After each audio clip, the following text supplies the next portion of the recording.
ঘড়ির কাঁটায় সময় তখন ভোর 4টা। হজরত শাহজালাল আন্তর্জাতিক বিমানবন্দরের 8 নম্বর গেটের পাশে দাঁড়িয়ে আছে 3টি অ্যাম্বুলেন্স। অ্যাম্বুলেন্সগুলো কেন দাঁড়িয়ে আছে সেটি জানানোর আগে চলুন আপনাদেরকে ঘুরিয়ে নিয়ে আসি আপনাদেরই পরিচিত একটি জায়গা থেকে। এটি বিমানবন্দরের টার্মিনাল 2। এখানে যাদেরকে দাঁড়িয়ে থাকতে দেখছেন এরা সবাই প্রবাসীদের স্বজন। অধীর আগ্রহ নিয়ে তাকিয়ে আছেন ক্যানোপির দিকে। হয়তো আর কিছুক্ষণের মধ্যে তাদের প্রিয় মানুষটি বের হয়ে আসবে, আর বের হয়ে আসলেই তাকে নিয়ে বাড়ি যাবেন। অপেক্ষার পালাও শেষ। সেই মানুষটি বের হয়ে আসলো, সাথে করে নিয়ে আসলো পরিবার পরিজনের জন্য অনেক কিছু। আনন্দঘন একটি মুহূর্ত শেষ করে দ্রুত ছাড়লেন বিমানবন্দর। এই দৃশ্যটির সাথে মোটামুটি আপনারা সবাই পরিচিত। চলুন আপনাদেরকে আবারও নিয়ে যাই সেই 3টি অ্যাম্বুলেন্সের কাছে।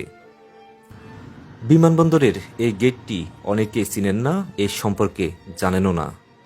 আসলে প্রয়োজন না পড়লে এখানে কেউ আসেন না, আর যারা আসেন তারাও এক বুক কষ্ট নিয়েই আসেন। বিমানবন্দরের এই 8 নম্বর গেটটি দিয়ে প্রবাসে যে সকল প্রবাসীরা মারা যায় তাদের সেই মরদেহটি দেশে আসে, যা অনেকেরই অজানা। আজও সৌদি আরব থেকে 3টি মরদেহ দেশে আসবে, আর তাদেরকে বহন করার জন্য এই অ্যাম্বুলেন্স 3টি অপেক্ষমান। টার্মিনাল 2 এর সামনে দেখেছিলেন প্রবাসীদের স্বজনরা কতটা হাসি খুশি ছিল, আর এখানে দেখুন, এখানেও কিন্তু প্রবাসীদের স্বজনরা অপেক্ষমান, কিন্তু এক বুক কষ্ট নিয়ে। এইখানে আর কেউ পরিবারের স্বজনদের জন্য ব্যাগেজে করে মালামাল নিয়ে আসবে না। যিনি নিয়ে আসার কথা ছিল তিনি নিজেই একটি কফিন বক্সে বন্দী হয়ে আসছেন, আর সেই বক্সটিকে রিসিভ করার জন্যই অপেক্ষমান তার পরিবারের সদস্যরা। অপেক্ষার পালা শেষ। বেরিয়ে আসলো প্রবাসীর মরদেহটি। কফিন বক্সটিকে কেউ হাতে ধরে, কেউ টেনে বা কেউ ধাক্কা দিয়ে তুলছেন লাশবাহী ফ্রিজিং গাড়িতে।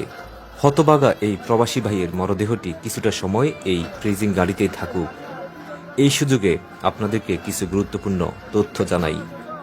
প্রথমে জানিয়ে রাখি, প্রবাসে মারা যাওয়া আপনার স্বজনদের মরদেহ আসবে বিমানবন্দরের এই 8 নম্বর গেট দিয়ে। দেশে মরদেহটি রিসিভ করার জন্য যিনি অনুমতি পেয়ে থাকেন তাকে ফ্লাইট ল্যান্ডিং করার 30 মিনিট আগেই এখানে এসে অপেক্ষা করতে হয়।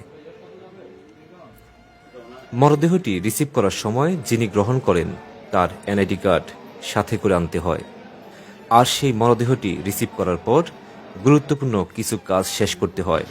প্রবাসে মারা যাওয়া কর্মীর মরদেহ বিমানবন্দর থেকে নিজ বাড়িতে নিয়ে দাফন করার খরচ বাবদ প্রবাসী কল্যাণ মন্ত্রণালয়ের পক্ষ থেকে পরিবারকে 35,000 টাকার একটি চেক দেয়া হয়, যেটি গ্রহণ করতে হয় বিমানবন্দরের 8 নম্বর গেটে থাকা এই প্রবাসী কল্যাণ ডেস্ক থেকে। এবার আপনাদেরকে জানিয়ে দিই এই চেকটি পেতে আপনাকে কি কি গুরুত্বপূর্ণ কাগজ সাথে রাখতে হবে। 1. যিনি মারা গেছেন তার পাসপোর্টের ফটোকপি। এটি আপনি সাথে করে আনতে পারেন, ক্ষেত্রবিশেষে এটি মরদেহর সাথে করেও আসে। 2 নম্বর যে গুরুত্বপূর্ণ কাগজটি সাথে রাখতে হয় সেটি হচ্ছে মৃত ব্যক্তির স্থানীয় চেয়ারম্যানের কাছ থেকে ওয়ারিশ সার্টিফিকেট। 3 নম্বরে যেটি প্রয়োজন সেটি হচ্ছে মৃত ব্যক্তির স্ত্রী অথবা বাবা মায়ের এনআইডি কার্ডের ফটোকপি। 4 নম্বরে যেটি প্রয়োজন পড়ে সেটি হচ্ছে ডেথ সার্টিফিকেট। এটি মূলত মরদেহর সাথেই আসে। 5 নম্বরে যে কাগজটি প্রয়োজন পড়ে সেটি হচ্ছে বাংলাদেশ দূতাবাসের এনওসি। এই পেপারটিও মরদেহর সাথে করেই আসবে। আর সর্বশেষ 6 নম্বর যে পেপারটি লাগে সেটি হচ্ছে বিমানের টিকিট বা অন্যান্য বিলের ফটোকপি। এটিও মূলত মরদেহর সাথে করেই আসে। এতক্ষণ আপনাদেরকে যে ডকুমেন্টগুলোর কথা বললাম এই সবগুলো প্রবাসী কল্যাণ ডেস্কে জমা করতে হয়। প্রবাসী কল্যাণ ডেস্কে এই ডকুমেন্টগুলো জমা করার পর সেখানে কর্তব্যরত কর্মকর্তাবৃন্দ তাৎক্ষণিকভাবে মৃত ব্যক্তির ওয়ারিশ যিনি তার হাতে 35,000 টাকার একটি চেক তুলে দিবেন। এই 35,000 টাকা পাওয়ার পরেও আরও 1 থেকে 3 মাসের মধ্যে মৃত ব্যক্তির ওয়ারিশকে বাংলাদেশ সরকারের প্রবাসী কল্যাণ মন্ত্রণালয়ের পক্ষ থেকে আরও 3 লক্ষ টাকা দেয়া হয়। এখানে আপনাদেরকে আরও একটি গুরুত্বপূর্ণ তথ্য জানিয়ে রাখি, যদি মরদেহটি প্রবাসে স্থানীয়ভাবে দাফন করা হয় তাহলে কিন্তু আপনি 35,000 টাকার এই চেকটি পাবেন না। কারণ এই 35,000 টাকার চেকটি দেয়া হয় মরদেহটি বিমানবন্দর থেকে নিজ বাড়িতে নিয়ে দাফন করার জন্য। কিন্তু অন্য যে 3 লক্ষ টাকার কথা বলেছিলাম সেই টাকাটি কিন্তু মৃত ব্যক্তির ওয়ারিশরা পেয়ে যাবেন। তবে সেক্ষেত্রেও সেই মরদেহটি সৌদি আরব বা অন্যান্য দেশে দাফন করার পর সেখান থেকে যাবতীয় কাগজপত্রগুলো বাংলাদেশের দূতাবাস যখন বাংলাদেশে পাঠিয়ে দিবেন, সেই কাগজগুলোকে যাচাই বাছাই করার পরেই এই মৃত ব্যক্তির ওয়ারিশকে 3 লক্ষ টাকা দেয়া হবে। এই সুবাদে আপনাদেরকে আরও একটি তথ্য জানিয়ে রাখি। অনেকে প্রশ্ন করেন, প্রবাসে যদি অবৈধ থাকা অবস্থায় কেউ মারা যায় তাহলে এই টাকাটি পাওয়া যায় কিনা। আপনাদের জ্ঞাতার্থে জানিয়ে রাখি, বৈধ অবৈধ যে কোনো কর্মী যদি প্রবাসে মারা যায়, বাংলাদেশ সরকারের পক্ষ থেকে সবাইকে এই টাকাটি দেয়া হয়। শেষ করতে চাই মৃত ব্যক্তির ওয়ারিশ সম্পর্কে। অনেকেই এই ওয়ারিশ সম্পর্কে জানেন না। মৃত ব্যক্তির প্রকৃত ওয়ারিশ হয়ে থাকেন তার স্ত্রী, যদি তিনি বিবাহিত হয়ে থাকেন। আর যদি তিনি অবিবাহিত হয়ে থাকেন তাহলে ওয়ারিশ হয়ে থাকেন তার বাবা অথবা মা।